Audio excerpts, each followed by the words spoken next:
Apa itu kognitif disonansi? Pernahkah kita merasa ada yang tidak selaras antara apa yang kita yakini dan kenyataan yang terjadi? Konflik ini seringkali menciptakan rasa tidak nyaman, yang dalam psikologi dikenal sebagai kognitif disonansi. Istilah ini berasal dari kata Latin, cognitio berarti pengetahuan, dan disonantia berarti ketidakharmonisan.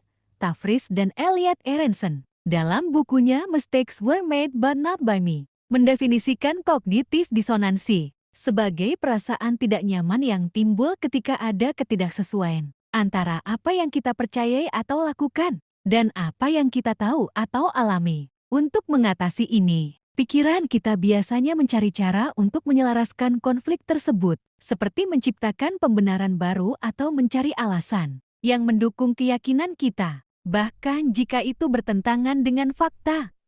Contohnya studi kasus, iman dan kemapanan hidup. Tokoh agama sering memberikan jawaban untuk menjelaskan konflik antara keyakinan dan kenyataan yang dialami oleh umat. Berikut adalah salah satu pola yang sering penulis amati. Siapa yang mengejar akhirat, maka dunia akan tunduk padanya. Ketika seseorang yang taat beragama hidup sejahtera, hal ini dianggap sebagai bukti kebenaran premis tersebut. Namun, jika ada orang yang taat beragama tetapi hidup miskin atau sengsara, pertanyaan pun muncul, mengapa keyakinan ini tampaknya tidak berlaku dalam kasus tersebut?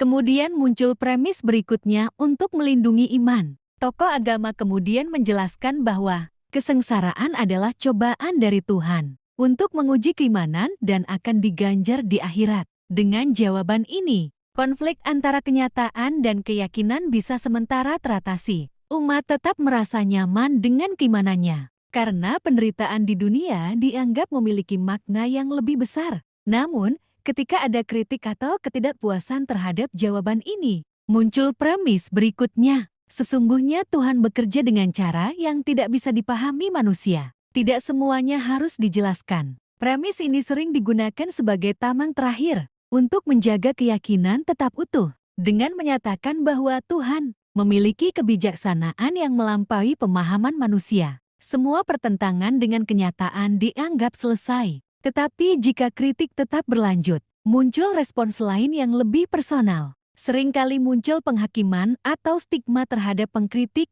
seperti, "Kamu durhaka kepada Tuhan. Jangan bicara seperti itu, nanti masuk neraka. Kamu tidak sopan. Orang seperti kamu itu bodoh, kurang wawasan." Respons ini lebih berfokus pada menyerang pribadi daripada menjawab argumen. Mekanisme ini bertujuan untuk melindungi keyakinan, agar tidak runtuh dengan cara menghentikan diskusi atau kritik yang dianggap mengancam stabilitas keimanan. Karena iman sifatnya memberikan kenyamanan dari ketidakpastian hidup, maka dari itu tetap dipertahankan oleh kebanyakan orang. Ayo komentar, kira-kira premis apalagi yang bisa digunakan untuk mempertahankan iman?